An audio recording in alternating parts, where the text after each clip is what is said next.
Hey,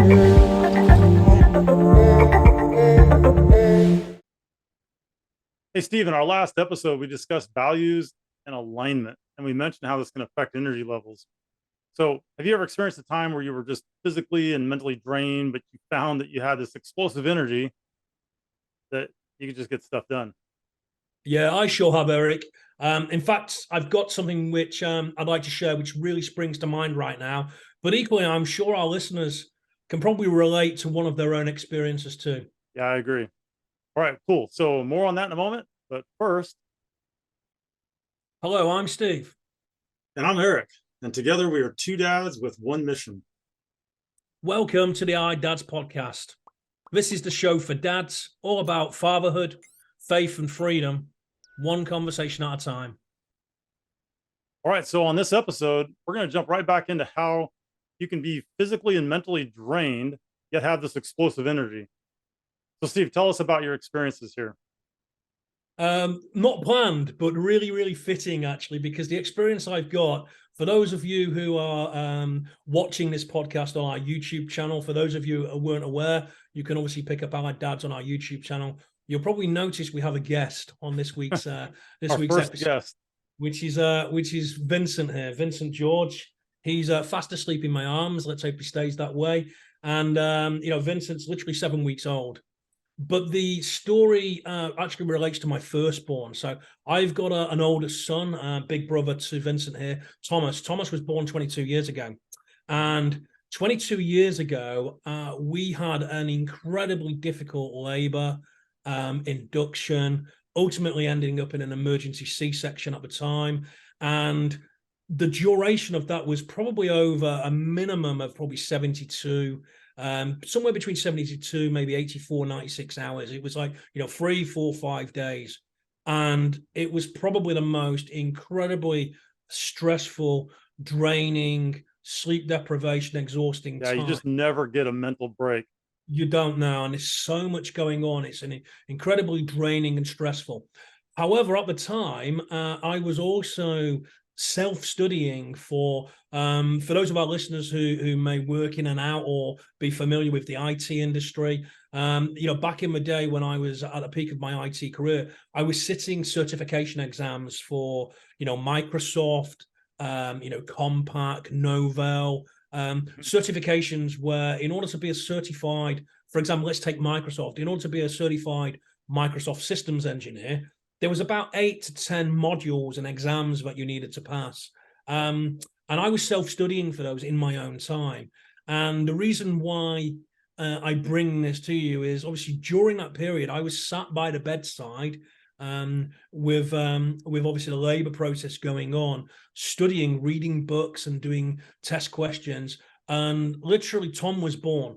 Tom was born at 0046. So literally, a 12:45 a.m. in the morning. Yeah. 9 a.m. the very next day, I had 5 exams. And, I don't ever remember being exhausted. It's just, I went to the certification center and you sat those 5 exams, passed them all with flying colors. And again, it's just, there was some sort of an explosive energy that surrounded me when it comes to doing the certification. Okay, so my mind is thinking, and I'm kind of relating it to some experiences that I've had. But how do you explain the kind of energy that you had despite all the circumstances around you? How do you explain that? Yeah, so the way I would explain it is, the previous episode we spoke very briefly on values and alignment. Yep. And for me, I think the energy comes from the alignment. So when there is something that is incredibly important to you, which is what a value is in essence, right? I think the nervous system. Well, the nervous system, again, there's sufficient science around this. So go and Google it. Look, the nervous system has reserves. It has energy. It stores energy in your nervous system. And it pulls it out when you dig deep and you need it the most. The nervous system will call upon those reserves. So the best example of that I think most people can relate to is kind of that fight, flight, or freeze kind of a thing. And when it comes to fight, or flight, the body has that ability to, just immediately dump energy into the body so that Yeah. you can run faster, further, survival type mode. But it Yeah. also can serve in a different capacity that the body can do similar things, right? It can magnify energy based upon when you're in alignment with things that you really care about. Exactly that. And another thing, as I said the words and you gave your example, another example sprang to my mind as well, which is, again, you will have read or heard, or seen cases like this. These feats of human strength. Right. For example, when there's like a car accident, an automobile accident, and a loved one is trapped, Yep. the ability to kind of rip doors off hinges and Right. things, Or lift the car up or lift something. heavy objects up. Yeah. Yeah. And again, it's it's because the human body stores this energy, and when you need it the most, Right. when a loved one or someone important to you is in danger, you can find these superhuman strength. It just comes from nowhere, just in a split second, which again is tied to that fight and flight. It's like, that's the fight response. It's like, I'm gonna flood my nervous system Right. full of adrenaline It's a and have survival this little mechanism. energy boost. Yeah. Right. So, okay. So values and alignment. I think that in my own life, I have seen this just a number of times where when I'm doing something that I absolutely love or that I really care about on a deep level, the energy is just kind of boundless by comparison to if I'm doing something that I have to do, right? And a lot of times we can hear this in the language that we use when we, people will say, "Well, I have to do the dishes," you know, but they'll say, "I get to go snow skiing," you know. No, nobody ever goes, "I have to go snow skiing." It's like that doesn't even make sense, right? So that alignment is so important. So, what we're kind of getting to is, and we're going to go deeper, in the next episode. But when you know what your values are, then you can get in alignment with them, and that absolutely will change your energy just moving forward. Any thoughts on that? Yeah, precisely that. So I think the key here is, right, how does one get clear then on their values? And Good question. yeah, how does one get clear on the values so that you can, start to purposefully do more of the things that you're in alignment with? And maybe there's some things that you're habitually doing in your life which no longer serve you, drain Right. your energy, and don't add value in any way. So why do them all? Right. So, for me, it's about becoming clear. And one of the easiest ways to become clear on it, and again, hit us up. We'll provide you with a link to our resources at the end of this episode. And I'll put this together into, a quick handout, maybe a 2-page, 3-page handout. It's almost, how would I describe it? It's a values, almost like a values self-inventory, values self self assessment. Let's call it a good place to start. It's kind of a rudimentary way of starting to focus your mind on maybe what you care about, maybe what you realize you don't care about, and maybe it will inspire you to do a more sophisticated assessment or tool, which both Steve and I can do for you. But we want to provide some kind of basic tool so you can get started and start to get your mind wrapped around what your values may or may not be. Sometimes it'll surprise you when you actually sit down and think about what you care about. And hey, just to be clear, when we talk about values, we're not talking about like one of the things that I typically hear from people when I ask them, what their values are, is they'll say things like honesty or integrity. We're not really talking about those things. We're talking about, deeper things like maybe health or spirituality or, you know, um, family, or I don't know. Do you have any other suggestions on some basic values that, that we're talking about here? Yeah, I'll talk about that when we get into the process in just a moment. But just to circle back, and confirm what Eric said there. picked up on a very important word that Eric said, rudimentary. So this is really a very, very rudimentary, something that you can do on your own. Yeah. But the best way to really dig deeper is to do a full value, a value inventory, value assessment. And the easiest way to do that is to get someone who's trained in those areas, to do a value inventory assessment with you, and they'll be able to dig much deeper than you would ever be able to get the surface level information on your own. But this pen and paper exercise is good enough for you to get a rudimentary idea. So how does it work? It's it's basically, you first of all need to get a specific context. So what do we mean by that? Look, life is big. Inside your life, you've got your career, your job, you've got your home, your your home life. You've got areas such as maybe your health, your finance, your wealth, your spirituality. Some people talk about like the 6 or 7 areas of your life, kind of depending on what school of thought you're in. And there's like these big broad categories that we should all have. Absolutely. So it's what we call a wheel of life. If you think about it, and again, I normally deal with 6 to 8 categories. We'll put this in the document with some examples, but you can fill in some of the blanks to be your own. But the standard ones are usually career, job, home, health, wealth.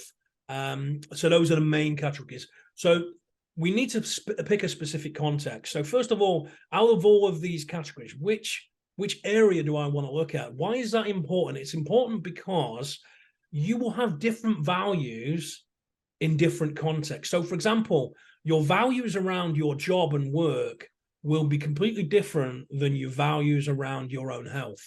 Your values around your own health may be completely different than your values around finance. So it's important to just pick one area of your life. So that's the first thing, is to pick a context. And then once you've got that context, the second step will be to ask yourself the simple question. So let's just say I pick my health. Okay. So the question is, in regard to the context of health, the area of my life in health, what's important to me about my health?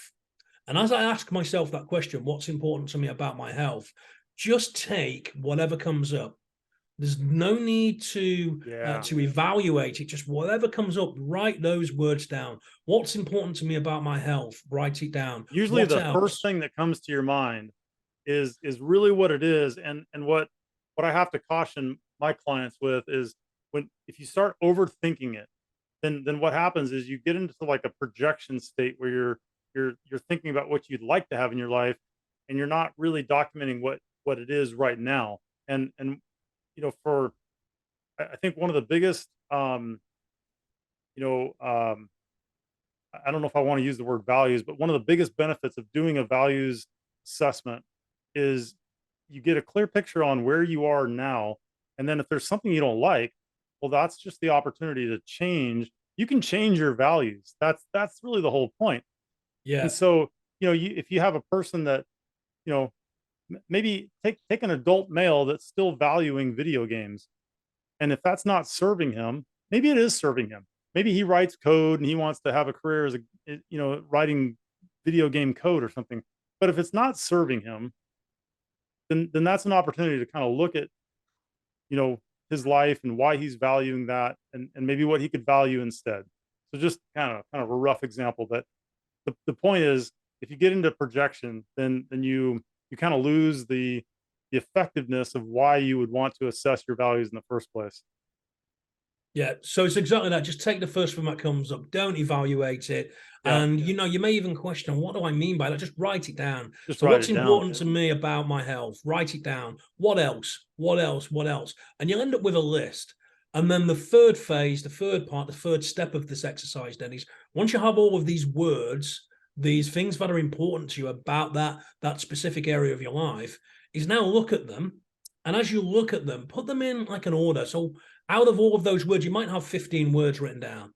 So which one is the most important? Ask yourself that question. Out of all of these 15 words, these 8 words, these 7 words, however many you get, there's no right amount of words. And it could be a word or a phrase. Which one of those is the most important? And then put that as number 1. Which one is the next most important? Put that as number 2. And a lot of times the words or similar words that show up the most, right? It's kind of self-evident that that's probably what's most important. Whatever you think, you know, and that's why it's good to just kind of brainstorm these words. Yeah. So after you finish the third step, step 3, you'll end up with what we call like a values ladder. It will be a very rudimentary values ladder.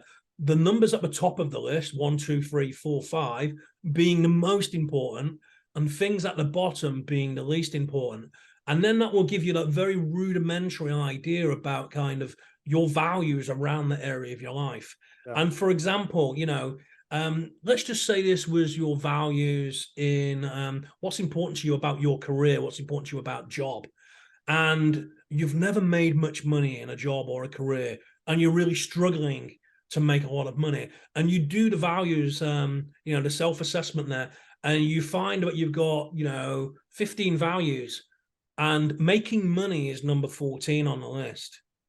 That wouldn't surprise me why you've struggled to make much money, because it's not as important to you about some of the other things.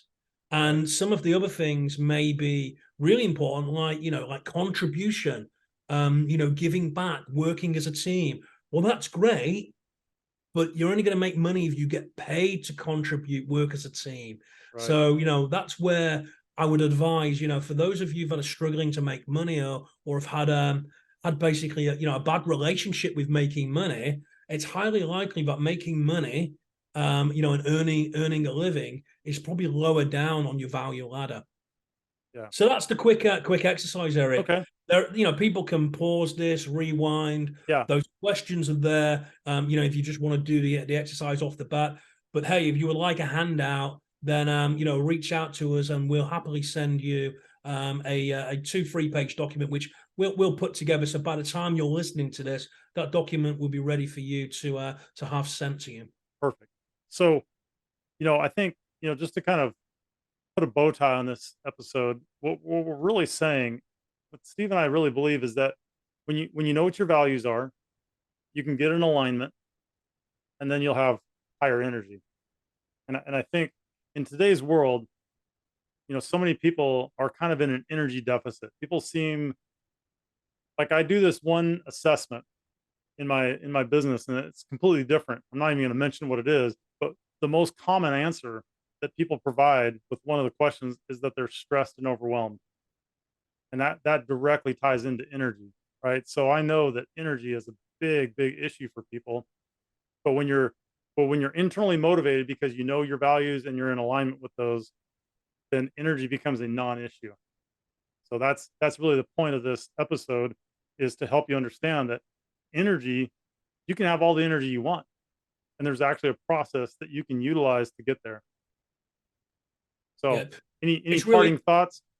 Well, it's just really interesting that you mentioned kind of stress and overwhelm, because I know next week's episode we're going to dig a little bit deeper on part 2. So definitely gonna, let's just park it there for now. So what's coming up next, Eric?